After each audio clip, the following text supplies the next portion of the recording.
Grainger.com to find what you need to get the job done. Grainger, supplies and solutions for every industry.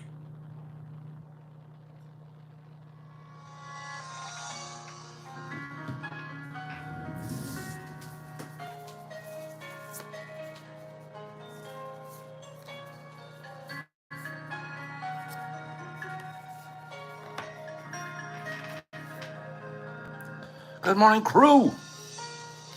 Good morning.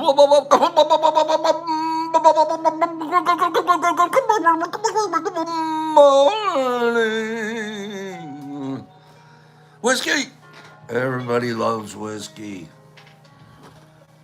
Give me a shot of that whiskey at 17 seconds old. I can shoot a shot of whiskey in 17 seconds. I down whiskey in 17 seconds flat. Whiskey, say hi to your wife and beautiful daughter. Say hello to them from Pops today, would you please? Give them a huggy wuggy. Give them a papa hug a lug. Good morning, everybody. Thank you, Whisk. Make sure you do the check. That means you have to be nice to her, too. You're like, oh, well, if Pops is going to be nice to you, I better be nice to you, too. Oh, you two are adorable. So's your baby daughter. Speaking of that, cleaning! Niffy! Give the little one a hug from Pops. I'm hugging the little ones today. The teeny ones. Good morning, Bud!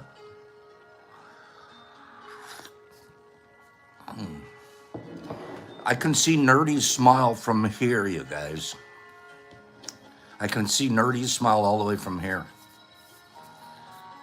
Penny, I'm so glad you put your pulverizer away for a while.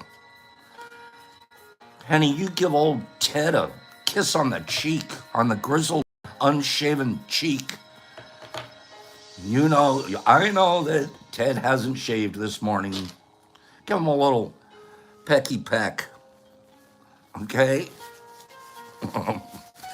Give him a pecky peck. Anyone else have to give somebody a pecky peck this morning? We don't care if they shaved or not. Gypsy, Preston. I'm expecting a kissy wissy. Okay. Oh, Jimmy, your tiny one just got on the bus. Jimmy, is she all the way to the max? Gyps, give Preston a K-I-S-S-Y.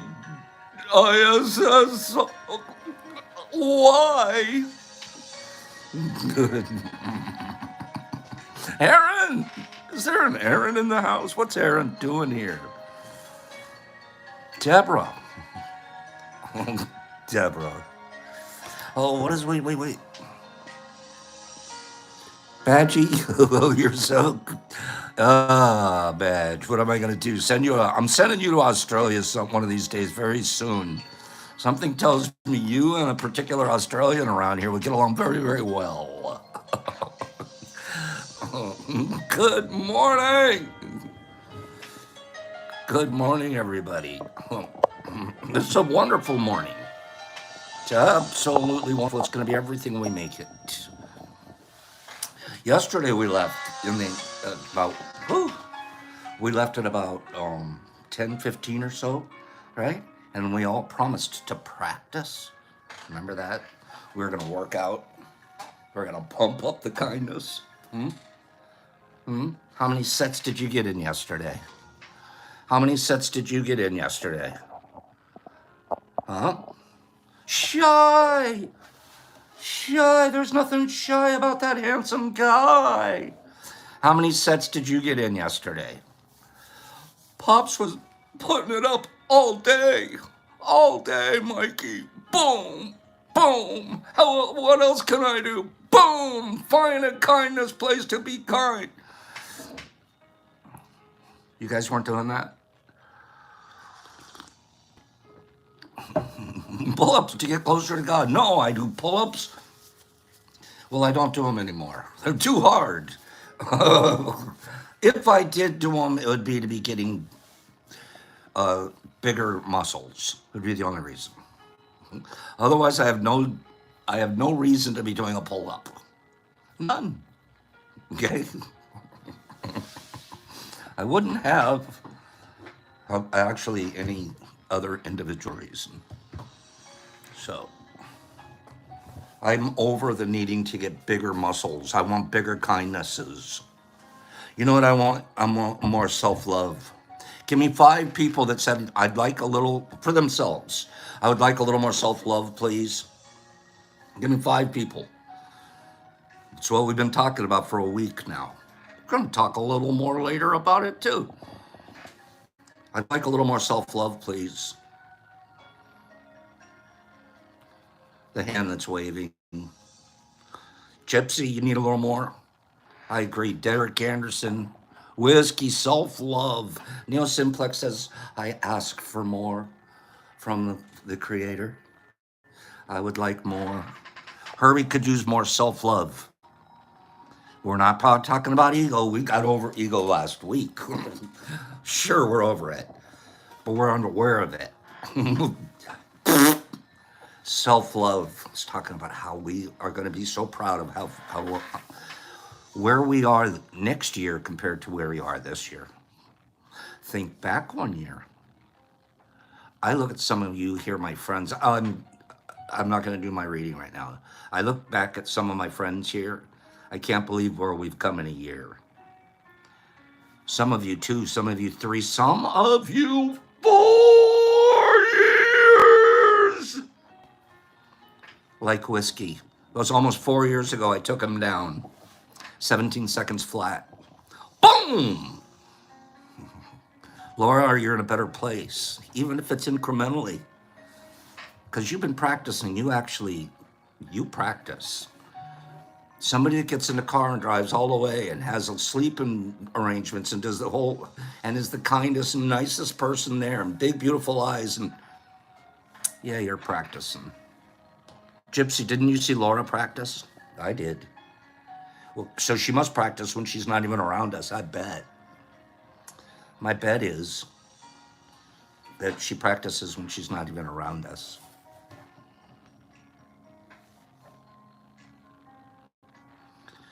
You guys, I have to get more. Watch this. I found something.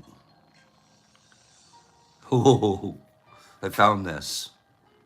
Wait. Okay.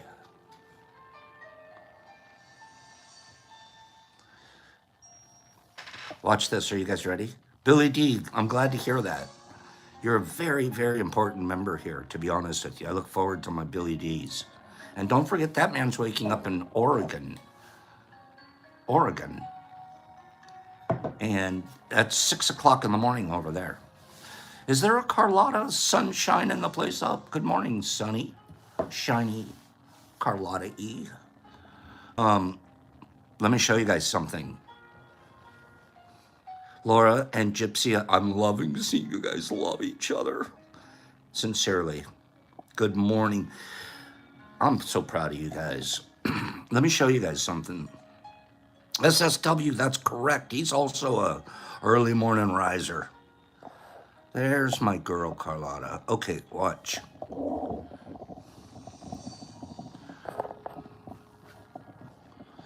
Oh boy, this is fun. Okay, this is fun. Charlie Ray Merritt. He's already on the list from yesterday, am I right? Joe Dees. Oh. Joe Dees. He's on the list. Am I right? And then we also had Antonio Camacho. Antonio Camacho, he made the list. Am I right? These are the people that won yesterday that are going to go on the spin to win wheel. So I thought I was going to do this old-fashioned spin to win wheel. Oh, not so fast, my fine and furry friends. This is how we're doing it. We're going to be putting their names on there. Not this old wheel. We're going to the newness of. And we're going to add people's names to this list today and tomorrow.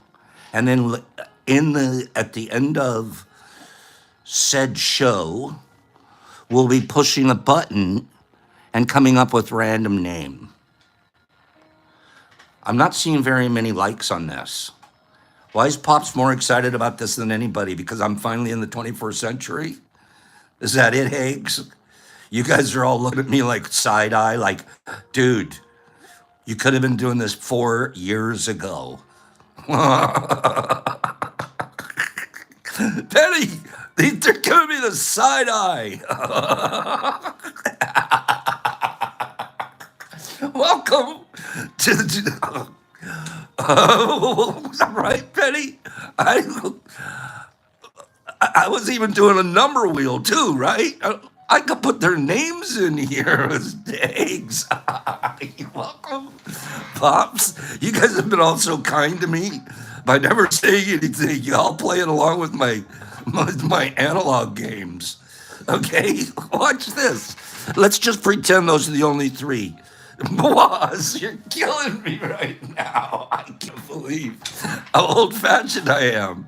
And now I'm all excited. I got to show you guys. Look what I can do. The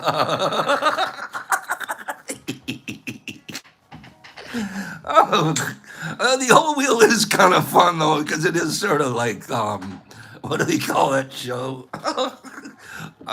Wheel of Fortune. This is so silly. You guys have all been, yeah, that's how we've been doing it at home for years, Pops.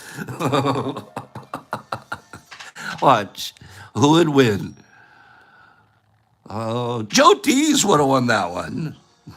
So it's based off of, I got to put more names in there, clearly. Oh, I can't believe. I got all excited. I was going to show you as I'm doing it. I'm going, no. You should never have revealed yourself this. See how it's okay to be vulnerable? See, for nerdy, it's okay to show people you do have limitations. I can't believe this. Watch what I can do. I can type a name in. It's gonna work, I promise. Okay, I promise it's gonna work, you guys. Hang in there with me. Please don't. I didn't even think it was going to be so silly. That's funny. All right? That's what we do around here. We're going to type names in. Whoever's like on the thing will be on the thing. We'll push a button. The thing will come up. And it'll be better than me. I get tired of erasing the wheel. I don't want to erase the wheel. Clearly, wait. Clearly, I've been doing a bad job of erasing the wheel. Okay? Look at that wheel. I just write over it. Clearly, we have this as an option. And then we can move into the 21st century. Oh, clearly, I would have to polish the wheel a little bit. Okay. And the wheel, I'm sorry, but I feel like it stops on a yellow a lot. It seems to, we need a wheel cleaner, Herbie. Herbie. Oh, Shine. You should have to do the wheel. It's in your name. Gassy, did you see that thing? So I'm looking at, do I want to clean this? Or can I move into the 21st century finally? Is it fun to come here and play games? Tell me the truth right now. Right now. Is this fun Tell me right immediately. Are we? Is this fun? Jimmy, if I would just move the magnet to one of the green ones.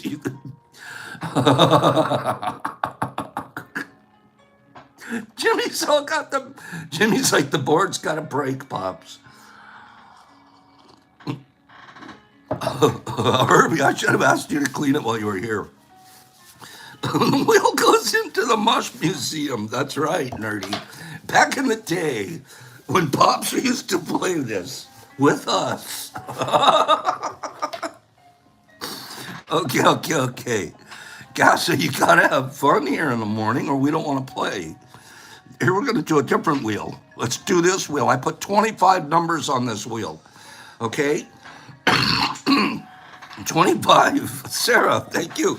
I put 25 numbers on the wheel. 25. Usually we do 1 through 50 and you can put 3 numbers on a line. Please don't do it that way. If you do 3, I'm not going to look at your number. You can put 1 number on the line, 1 number, 1 time, and then sit back and wait. Okay? 1 number, 1 time. Please. And the numbers will be 1 through 25.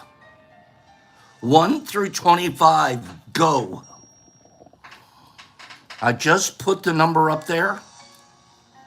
1 through 25. Okay, I see it.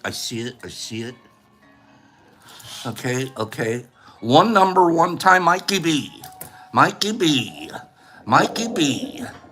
He said 5. I have a wheel of, I'm going to remove it, but it said 5. I have a wheel of 25. I spin that when I ask you guys, and it came up with the 5, and Mikey B had the first 5 on my screen. So that means Mikey B is going to move over to the other screen. Oh, that was a bit on 9 that time. Okay, so Mikey B, look at me getting all 21st century on him now, Higgs. Okay, look at that. Mikey B goes on the big board for tomorrow, the board with his name actually on it. Woohoo!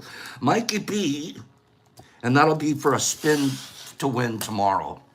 Okay? Hey, you guys. You know what? Let's do that again. Go. A number between 1 and 25. Go.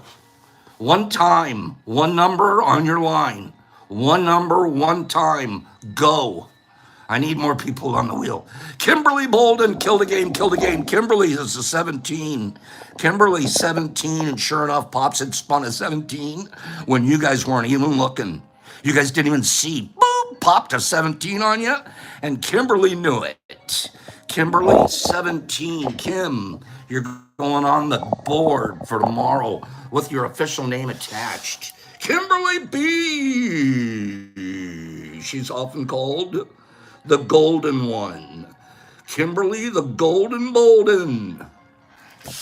Okay. Are we having fun yet? We're going to keep doing that today. I'm going to pop them in, pop them out. Okay? We're going to pop them in, we're going to pop them out. But before we do any of that, I want to read a couple of things to you guys. Okay, so guess what I'm saying? There's going to be a lot more people going on the wheel. Hang in. And you have to be here tomorrow to win. And there's going to be a big box, but then we're going to have a couple of door prizes. You know who makes me do door prizes for you guys? You can thank this person. You can thank this person personally, virtually. Hager Bumps demands it. He says, Pops, I demand you, if you're going to do a big box, that you're going to do some door prizes too. Do you understand me? Yes, Hags. So it's because of Hags that we're also going to be doing door prizes. All right? He may not have said it exactly that way, but it was because of Hags. All right, we need our priorities straight around here, Hags. That's correct. Okay. Okay. Hags is the one personally responsible for the fact that you guys are going to get door prizes. So it would be incredibly appropriate to thank him. Be thankful. Wait, where is this stuff? Here it is. Okay, here we go.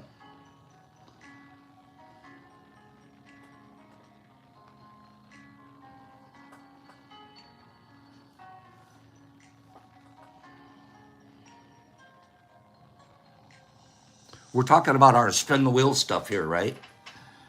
We're doing all this spin the wheel. Okay, Kim's going, thank you, Eggs. You're probably going to win a door prize at least now, Kim, because of Hags.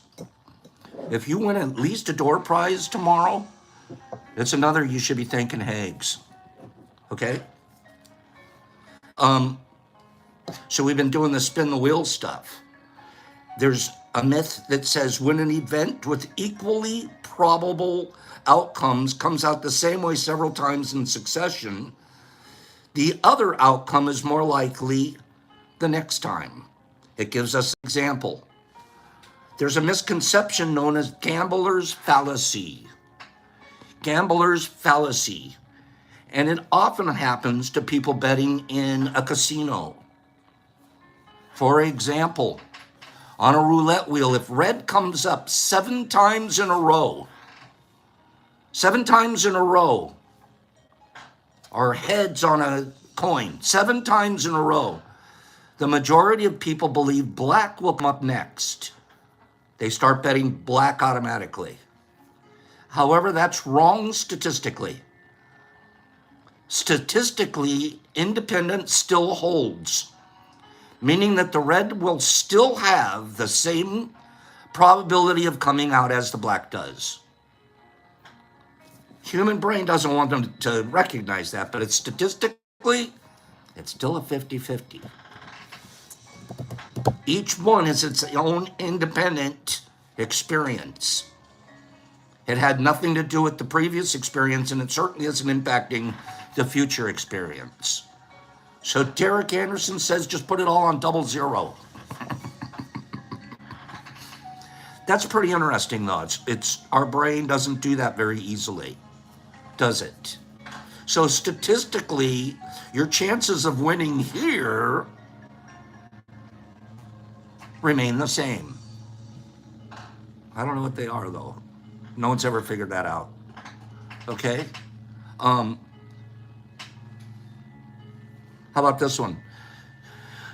Oh, this is, I'm gonna actually ask for an answer. Somebody's gonna answer this. The first person to answer correctly without looking it up. You have to make a pledge to us that you won't look this up. This is gonna go based off of what you can consider. Okay? Think about it. Please don't look it up. What's the most dangerous sport in the world? Most dangerous sport in the world. Go. Be impeccable, please. Most dangerous sport in the world. Holly M., most people would have said football. Oh, Derek Anderson's pretty darn close. Derek Anderson's super duper close. What do you think it is? Oh, Woody K's pretty close. Most dangerous sport in the world. What do you guys think it is? Rugby's way up there. It's not skydiving. Lawn darts, nerdy. Why weren't we doing those? What's the most dangerous sport in the world? It's not skydiving. People do this on the beach with their kids. People do this on the beach with their kids. They run around in the windy stuff. They do this with their kids. Not paragliding. It's not kiteboarding, but it's close. Brandon Clark, flying heights. Brandon Clark, you're going on the board. Brandon Clark. This is a crazy story. The most dangerous sport in the world is American football. No, not true. Actually, it's kite flying. Kite flying. What? in the last 10 years, kite flying has injured thousands of people and killed 460 in India. What the heck's going on in India? You can't fly a kite? Go fly a kite basically means capital punishment in India. What? 460 people in the last 10 years have died flying kites. Thousands of people. This is because the kite runners coat their kites with steel and glass to help them fly, making the kites razor sharp and extremely dangerous. I used to make them out of tissue paper and balsa wood.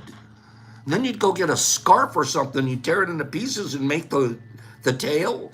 Whoever made a kite from scratch, not a kite kit. Well, it could have been a kit, but whoever made a kite from scratch, not the one you buy in a bag and you just put together. Like, you're getting out the dope paper and you're making the frame, the whole thing. Steel and glass kites. What are they doing in India? Well, Brandon Clark seems to know. Brandon, I loved making a kite, Ollie. I made a few of them because I was being kite guy for a little bit. I did it in Boy Scouts. It wasn't very good. Isn't that interesting? Give me 5 people that thought that was interesting. Holly did. Gypsy, that's what they're doing. They're razor blading to cut down the others, so they're having kite fights. That could be. Now that you mention it, I think they do. They fly them at each other. And I'm going to kill you too. No, that's not okay. That's not all right. Multigrain food. Wait, what is this thing here?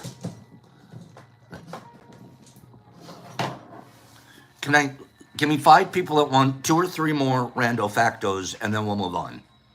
102 people here. 54 likes. 54 likes. Let's get some more likes.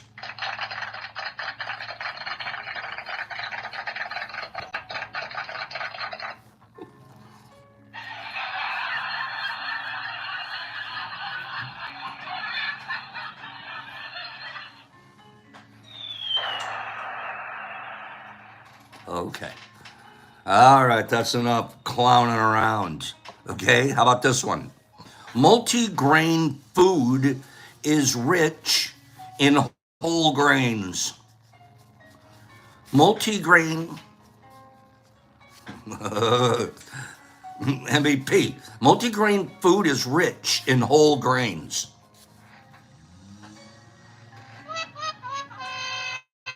Derek Anderson knows diet stuff.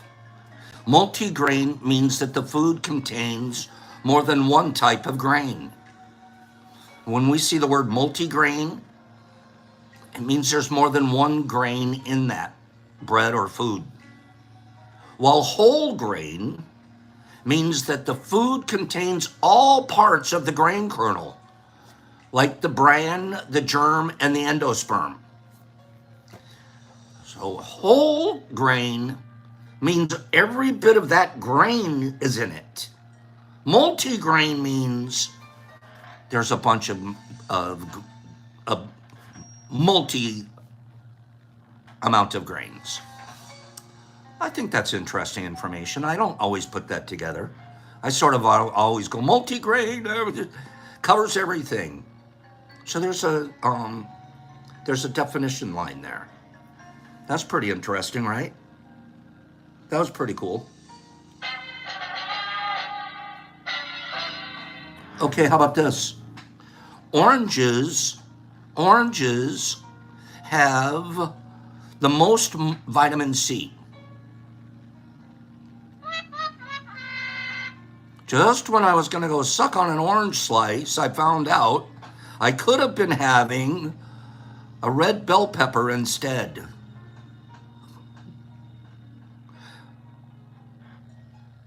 Wait, okay, I like bell pepper in my spaghetti or something, but I can't go and eat a bell pepper like for a morning breakfast. Well, like maybe an omelet. Oranges actually have less vitamin C than many other common fruits and vegetables. For example, a cup of chopped red bell pepper has almost 3 times more vitamin C than an orange.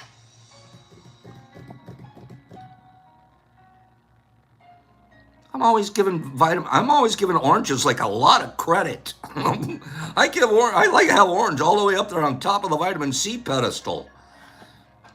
I have to move it down a few notches and I have to stick a red bell pepper up there now. Okay? Oh, I like them, don't get me wrong, but you eat them under different circumstances. Do you know what I'm talking about? Oranges like that, juicy, McWoosey, sit back, it's breakfasty, it's maybe hot outside, it's... No. No. No, you're gonna get a mouthful of pepper. You're gonna blow your lid off. Boom, right through the mouth, the top of the palate, and there's some vitamin C for you. Craziness. I'm going to read one more to you. This is a weird... IQ has such a... You have to study the concept of IQ tests, actually, to be honest, to even kind of get where they were going with it. There's a history of beginning standardized testing, and each country has its own standardized testing that it uses. And then as educational systems grow, quote unquote, some don't grow, some go backwards, they change the way they measure and standardize things. I remember back when we were in school, grade school, they used to give you the Iowa test. Does anybody remember taking an Iowa test? IOWA. It was supposed to measure your percentile of information, how much... I'm sitting in 4th grade in Santa Monica, and you're sitting in 4th grade, Hagues, in Maryland. And we're taking the same exact test. Okay, it's not an IOU test. Jesus. We're taking the same test. This is how they did it. I would take a test, and he would be taking his test. And all the other kids that are in 4th grade, same time, and we'd all be taking the same test, right? Then they would take all of this information from all of the different school systems and all the sources, and they'd put it all together. And a few weeks, months after you've taken the test, they release a report to your parents. And it's telling the parents what your percentile of performance on this test was, but it was really in comparison to all the other kids that took it. Not in actual knowledge on the test. Obviously, you had to know a lot to get high, but you were basically... So if you were in the top 99%, there was only 1% of kids equal to you or smarter. If you had a 9... So they would give you a paper, math, reading, geography, some of the basic skills. And then they'd put your percentage next to it. Some kids would come home with like a reading skills, 66%. That means what? 34% of the kids in the same bracket, same stuff, taking the same test, 34 of them scored higher than him, and 65 scored lower. Does anybody, I don't know why I'm rambling, but does anybody remember these tests? It was very standard. All the way through the 60s and 70s. That's how they were testing the kids. I remember as a fact, I remember my parents were like, they cared more about the Iowa test than they did about our report cards. Because they thought with your report card, you might be able to manipulate the teacher. But they're like, I want to compare you against the rest of the kids in the United States. So we we would, it was a big deal. It was like the yearly report. Are you still paying attention, or you've been goofing off for the last year? TCAP, you guys didn't have that in New York City? It was pretty generic across the United States. Okay. Anyways, testing. It's always been controversial. Yumba took them. I can remember them like they were yesterday because maybe my family made such a big deal out of it. When we'd get home, they'd open up that.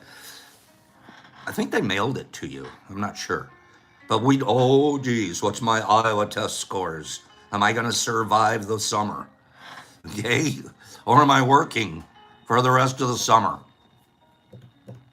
That's nice to hear, Fungi Farms. People with a high IQ are inherently smarter than everyone else.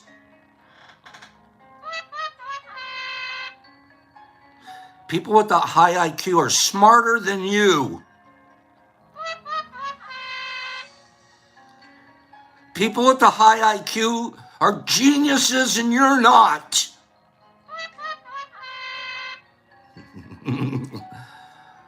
Thank you for not agreeing with this one, you guys. This is ridiculous. When did they teach us that? Just because you could score some kind of a number on a situational, that's not what IQ is. First of all, what is IQ? It's an intelligence quotient. Am I right? It's a quotient. What's a quotient? Isn't a quotient some kind of answer to a mathematical problem? So it's basically, if there's there's a equation involved in it. What is a quotient? Isn't a quotient the answer to a division problem? Something like that? Isn't intelligence quotient something where like you're dividing what you do know into what you have the capacity to know? Isn't it something like that? Has nothing to do with how smart you are. IQ tests assess symbolic logic, which includes things like problem solving, short-term memory, and image manipulation. That's why you always see those cubes, they're laid out, this pattern. If you put it together in a six-sided cube, what would it look like? And your brain has to look at it. There's a pattern. There's a 1, 1, 2, 2, 2, 3, 3, 3, 3. What's next? IQ is involved in that. It's not involved in how smart you are. It's involved in recognizing patterns, short-term memory things. You can count me out on that. A little too much weed around here. I like logic problems too. However, neuroscientists state that cognitive ability is so much more complicated than just solving self-contained problems. An IQ test simply measures how well you can write the test. You're basically getting in the test maker's head. What was the answer he was expecting here? Boop. Write that down. That I was good at it, especially by the end of a semester, I knew exactly what the teacher was looking for. Every teacher's looking for it to say a little bit different, especially essays and stuff. If I just write a couple of these are some of her favorite buzzwords. This is a dog whistle. This is going to get me an A on the paper for sure. Because you know what they're looking for. You know what I'm talking about. So it's how well you can actually write the test, not how well you can solve real life problems. It doesn't measure your verbal intelligence. It doesn't measure your cognitive ability. It doesn't measure your artistic skills. It doesn't measure your patience and kindness. Sounds to me like it's a little overrated.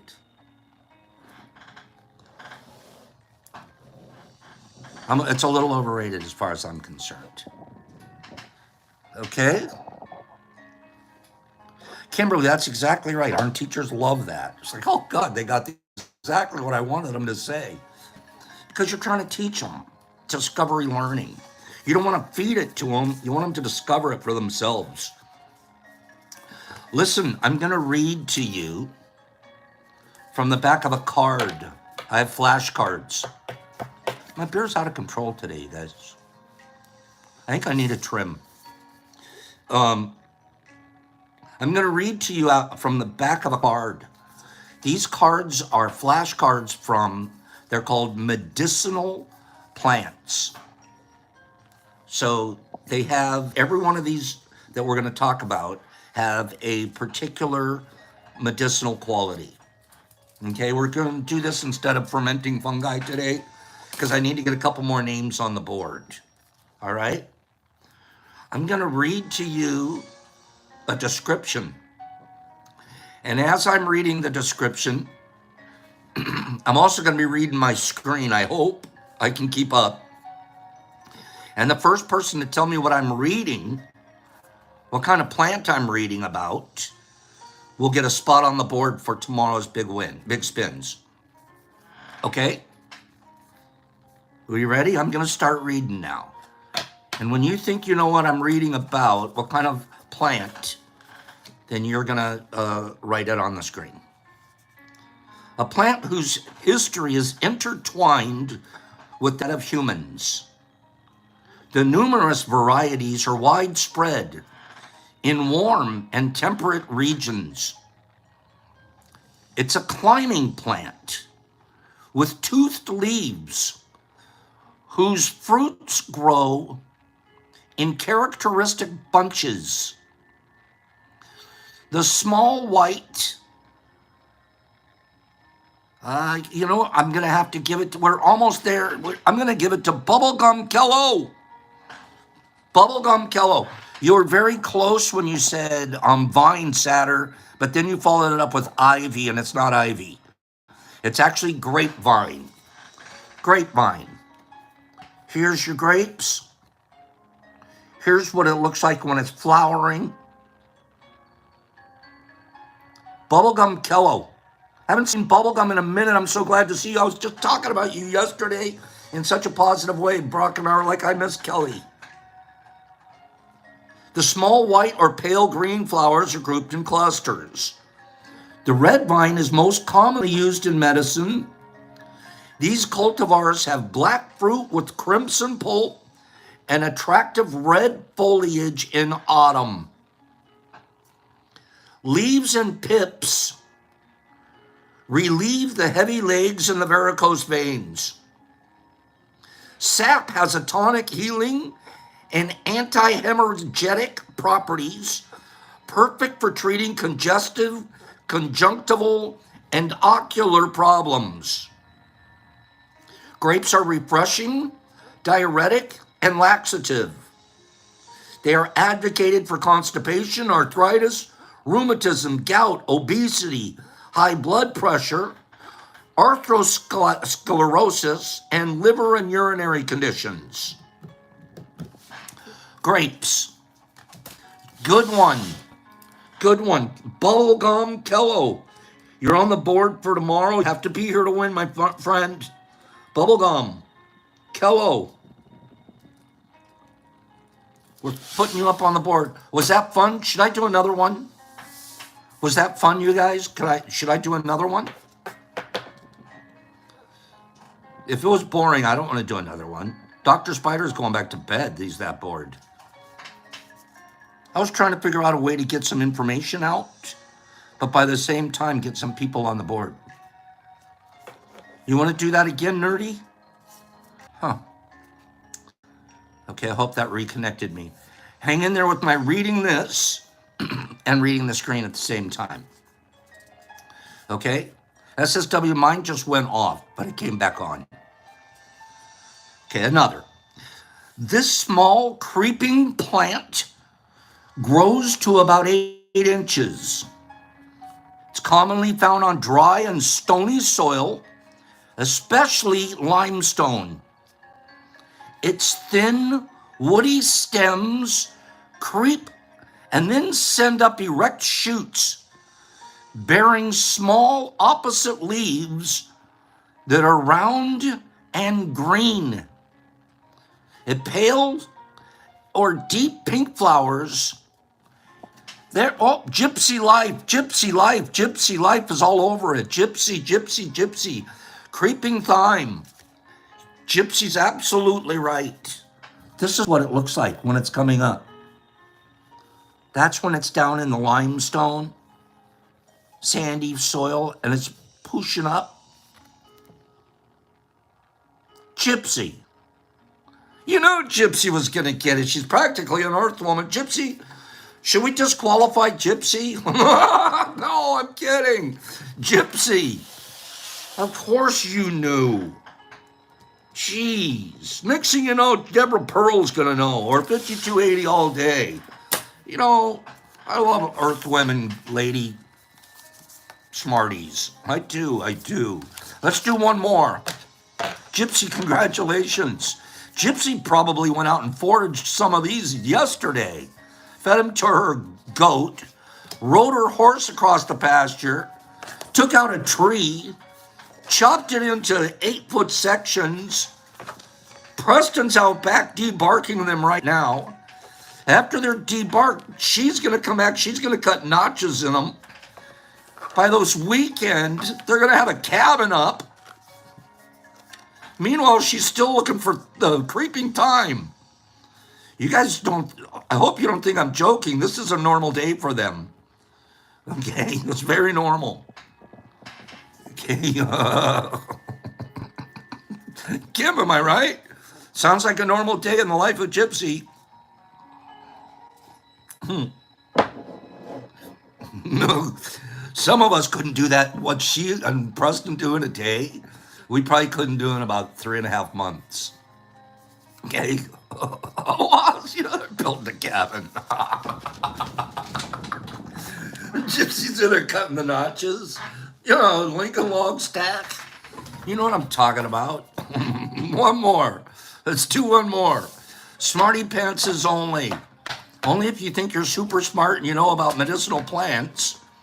Okay, you ready for this one? Gypsy, I love her. Okay, we built a few. No kidding. All right, one more. Brandon Clark, Lincoln Logs. I wish we could do them still. What happened to Lincoln Logs? They were sincerely the funnest toy. A Lincoln Log. I used to make forts and put my army men in them, peering out a window or whatever, right? And then you'd get back about 4 feet and you'd get your rubber bands. And my brother would have his shots and I'd get mine. He goes, okay, man, you get 3 shots and then I get 3 shots. And how many army men can you take down from the Lincoln Log town? Okay? Why were we so violent? Like, if you saw your kid now shooting soldiers with rubber bands in your living room, would you think that they're supposed to be on ADHD medicine or something nowadays? Probably. Probably. Zaire, thank you, man. Thank you. Thank you very much. Let's read one more. Castley. Need army men for the cabin forts. Okay. One more. We're going to read a medicinal plant. You ready? This is, and then you just answer what you think it is on your screen. All right? Enormous, violent, and unmedicated. Give him a hug. And that's about the best medicine you could ever give a kid. A perennial growing from a taproot. Common in meadows.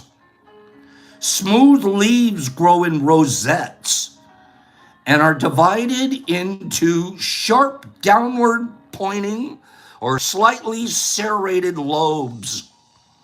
Badger bunk, badgy, badgy, badgies all over the dandelion. Badgy was correct first. Each hollow flowering stem has a single flower head, of golden rays. The seeds, which fly at the slightest wind, have papae as parachutes. That's the seed. When we see that white thing flying away, it's got a little seed hanging from it. Boom! Big old tap roots. Badgie, you're on the board for tomorrow. Congratulations. Good man, good man. Who knew that the description of dandelions was rated PG-13?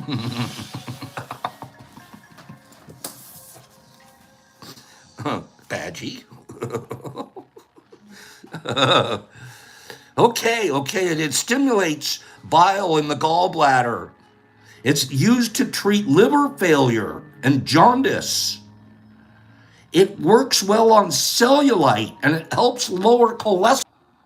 It keeps flickering in and out on me at my end, so it's probably not even your guys' end. Sorry about the reception this morning. Give me 5 people that liked doing the cards. We learned a little bit at the same time, right? And we got some people who qualified for the board. Okay? So we learned a little. I learned a lot, especially about the parachuting seed from a dandelion. Okay?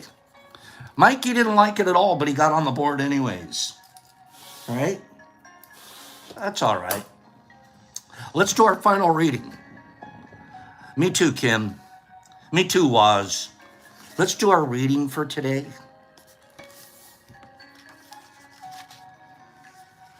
We were doing myth busting earlier today, were we not? Is there such a thing as unconditional love? That's not a rhetorical question I'm asking. What do you think? Is there such a thing as unconditional love? To you. I mean, this is your opinion. I don't think there's a yes or no answer. You're asking yourself, is there really? Jackie Cat thinks there is, but it's super rare. Unconditional love. Antonio, you say to a dog, but people have shot dogs, killed dogs, put dogs down because they've bitten or they've done something dog-like. Maybe you loved it anyways. It's an incredibly difficult question to answer. I don't think we'll answer it here, but I think we can talk about perspectives of it. I think searching for unconditional love, expecting it. I believe that Western civilization has somewhere in our early programming told us unconditional love exists. And we spend a lot of time looking for what we were programmed exists. But I wonder if we were really to understand, maybe unconditional love is for love itself.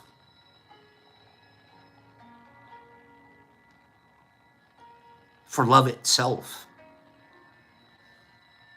That's completely attainable. You're not even going to have any negative programs as a result of searching for unconditional love among love itself. If I'm looking for unconditional love from my dad, and he's not giving it to me because he's a human being and he has frailties and flaws that I, as a little boy, don't see, and maybe he's not capable of giving me unconditional love from whatever, now I'm going to walk away with a whole lot of damage. I would say I did. There's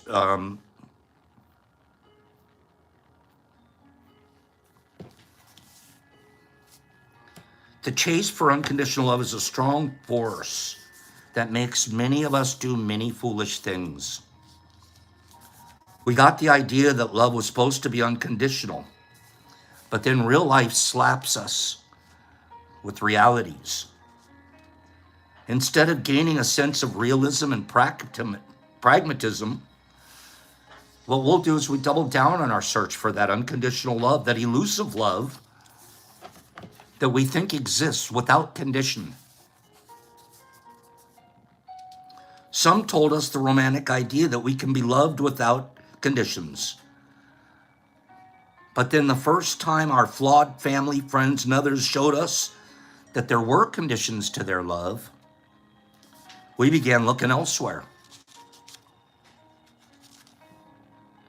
They didn't know that they were putting conditions on it, but my conditions of good love from my mom and dad were getting good grades, being a good boy. They weren't unconditional. They didn't love me just because of my own goofiness and whatever I was. Celebrate it, make it grow. I was being put into a form and into a pattern, marching along with the other 5 kids in the family. And we do really love you when you're behaving. And it's hard to feel unconditional love when you're getting your ass spanked, because you did something that just kind of normal for you, but it was outside of the conditions. I have a brother I love intensely, but I don't know if it's unconditional. I know he doesn't love me unconditionally. The fact that I smoke weed makes him not like me. He'll love me like a brother, but we don't even hang out or do things because there's something wrong with his brother. That's not unconditional love. We have brother love, and we have our childhood that we rely on. But people judge us and hold us accountable to certain standards, and it isn't about love.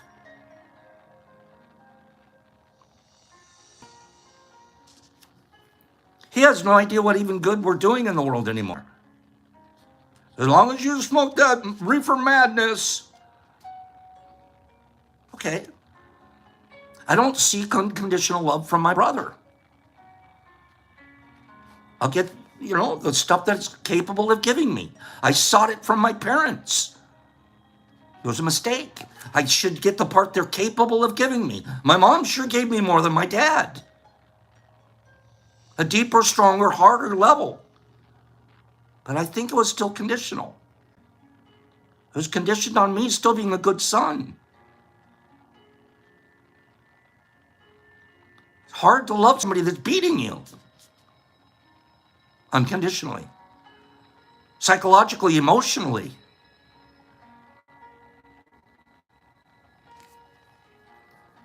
We were taught that. It's hard to shake. Nope, there still is. I think there's still. I don't know that there's any such thing. If I can get there in my head, then I get to go, what can I love unconditionally? Because I want to. I want to love unconditionally. I want to be loved unconditionally by someone somewhere. How do I... The only thing that we can love unconditionally is love itself.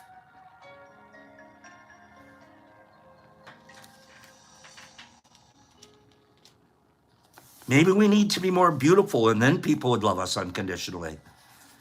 Maybe we need to be more successful. Maybe we need to grow more mushrooms. Maybe we need to have a better mush fest.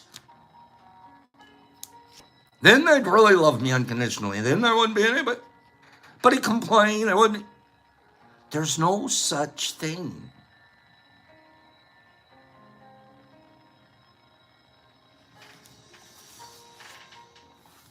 This is going to be interesting. I'm going to read straight out of this book here. And I completely agree with why I can read it out loud in public. I completely agree with what this guy is saying here. I 1000%. I agree with you, Badgie. Thank you, my sweet friend. Listen to this. The truth is, no matter how many people know you exist, the same percentage of them will love you. This is for people that struggle with their identity online, people that struggle with, I put something up and I don't get very many likes. We're programmed into that now. I do likes for one reason.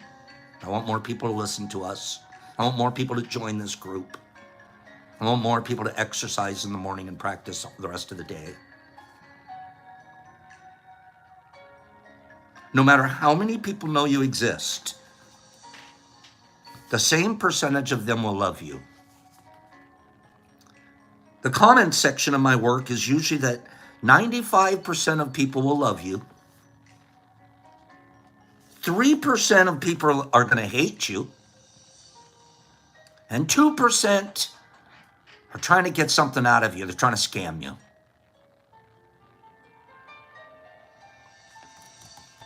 So basically 5% aren't really there because they like you or love you.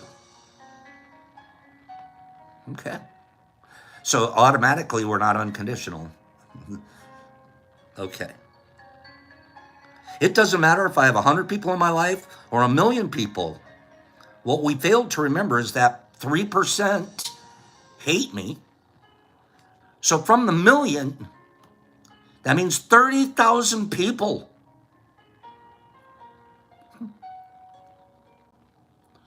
30,000 people. That's only 3%. 97% of people really like me.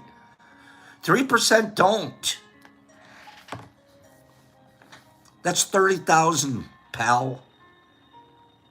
Can you handle that? 30,000 people don't like me. Man, I'm struggling with 2. Please don't.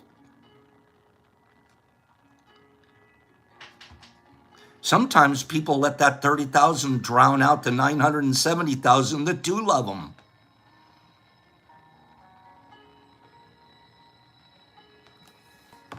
Everyone won't love us. And even if 100% of the people we met actually did, I'd start beginning to wonder, how could they love a klutz like me? 100%. You got to get a 1 or 2 in there that wouldn't be normal. I'm almost done.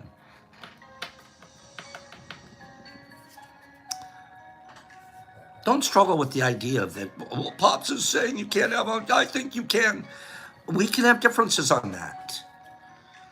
My accepting the idea of unconditional love as sort of a myth helps me do this instead. We can have unconditional love for love itself. We can place faith in love unconditionally. Knowing that even when things don't work out our way, we're not going to abandon our ability to tap into love.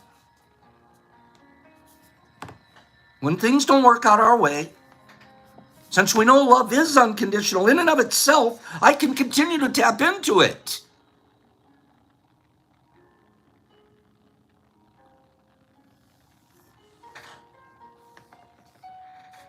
No one can take away our ability to love. You can't take away my ability to love. I can only form it. I can only give it away. I can only give my ability away to something. Anger, impatience, lack of empathy. There's millions of ways I can give it away. But you can't take it. And I can always tap into it unconditionally. Especially the clearer my pattern is.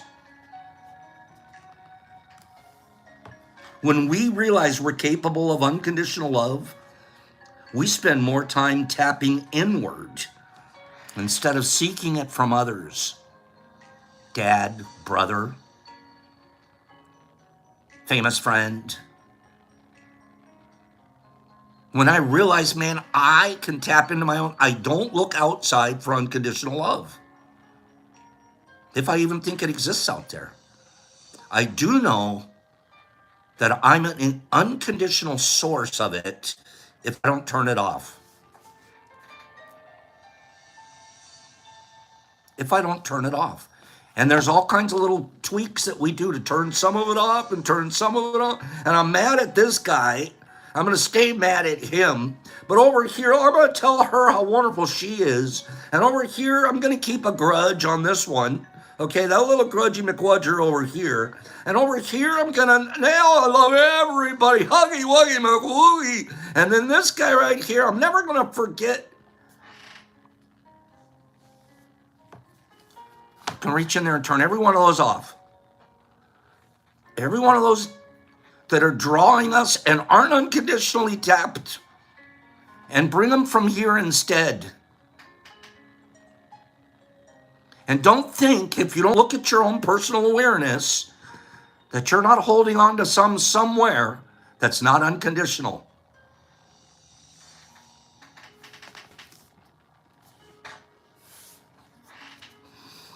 Love is so encompassing that it can love everything, even if we don't think we're worthy of love.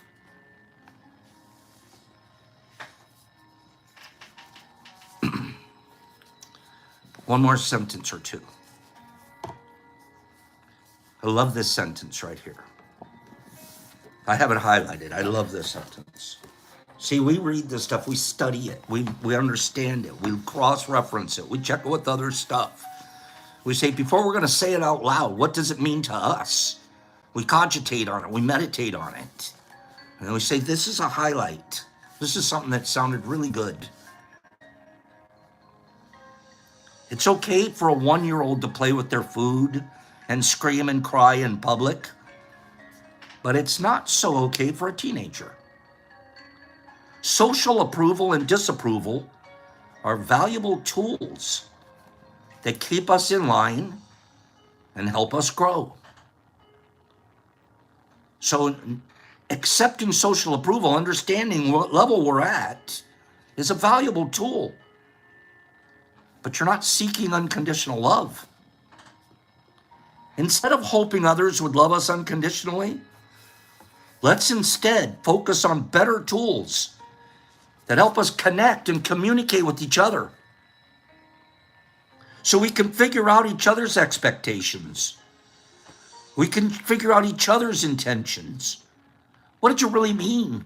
I don't want to get upset and mad because I didn't even know what you meant.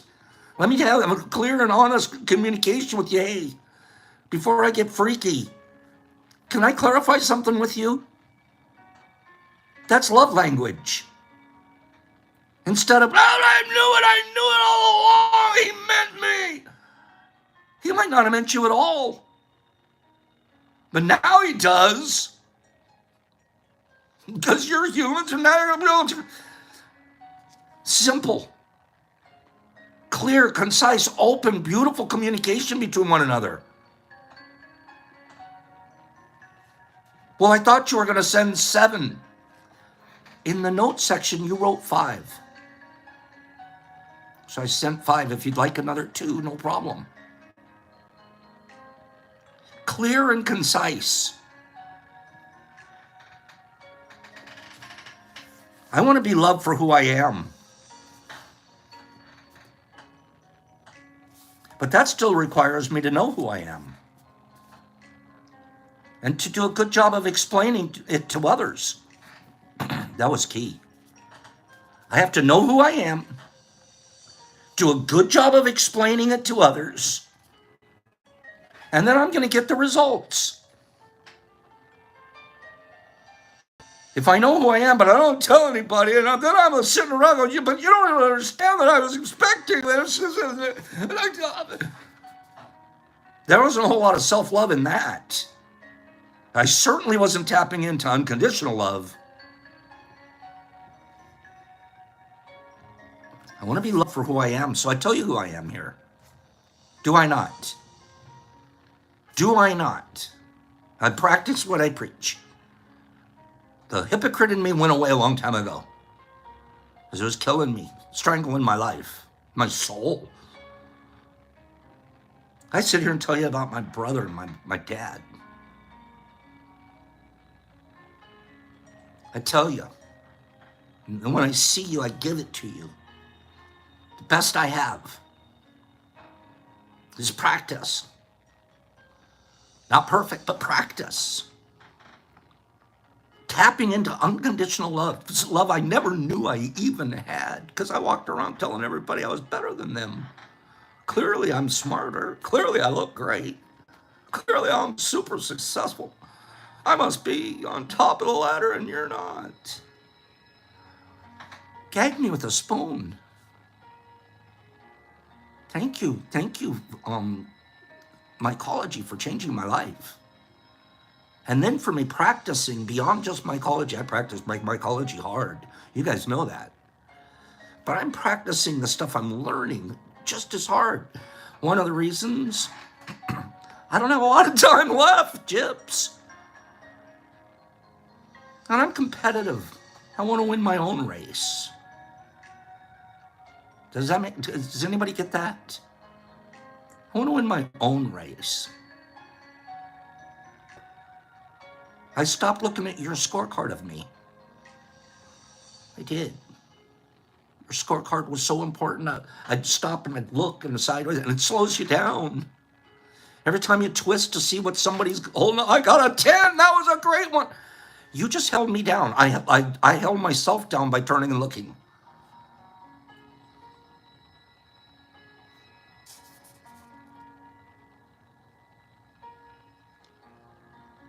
It's okay that unconditional love doesn't always exist between us. It really is. We save ourselves years of looking for affection in the wrong places simply by the belief that I'm going to find it there. There definitely can be more love, but that love doesn't come to us from others. It comes from us to us. We get so filled, we have to flow it out. I'm turning off spigots everywhere. I don't have any of these. I turn off the spigot about brother. I turn off the spigot about my father. I turn off the spigot about this and this PTSD. I turn them all off, and it channels it. And it gives me an ability to be more aware. All of that stuff, it was an experience, but it no longer can impact me. It can't impact me anymore. By the power of impeccability, we take it away.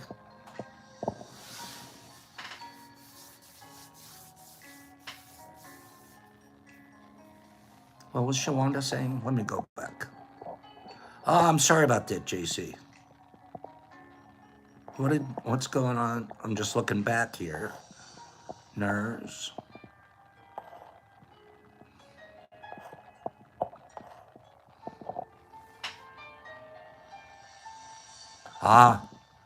Just had a surgery, I see. Okay.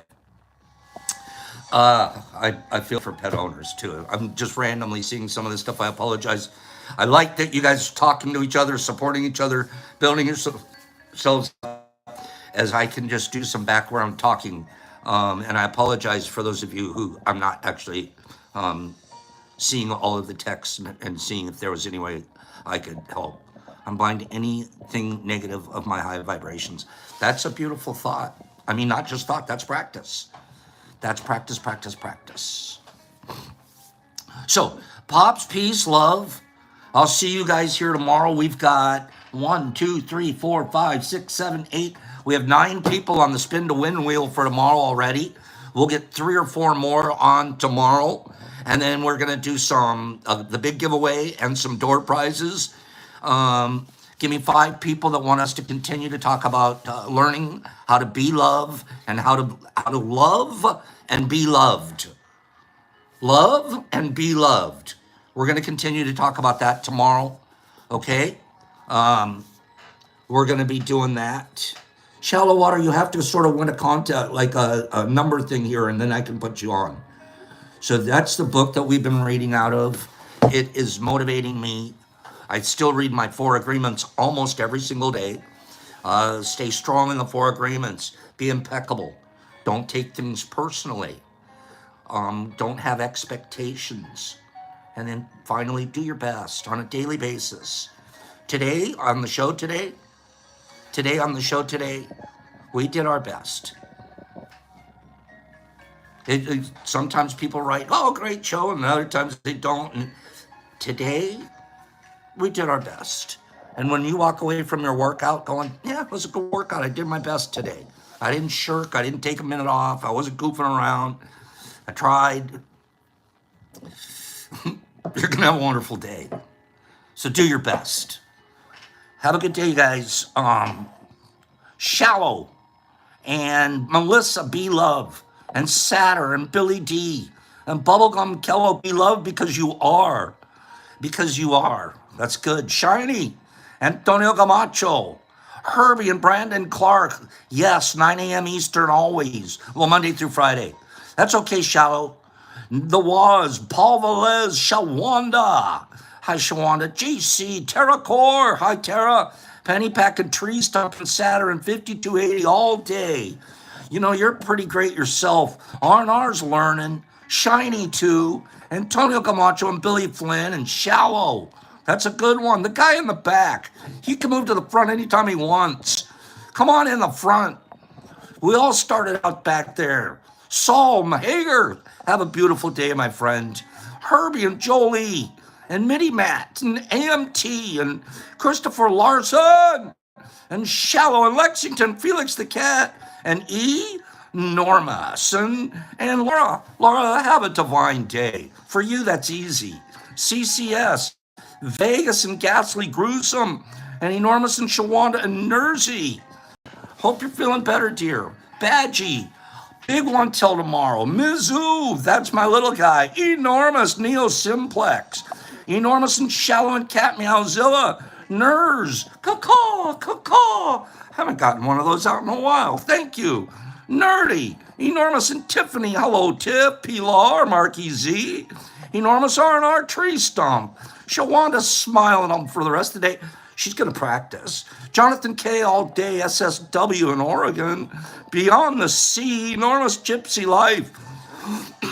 Gypsy working on a cabin. Justin OK Med Rosie. Shallow and Herbs and Carlotta. Hair Care.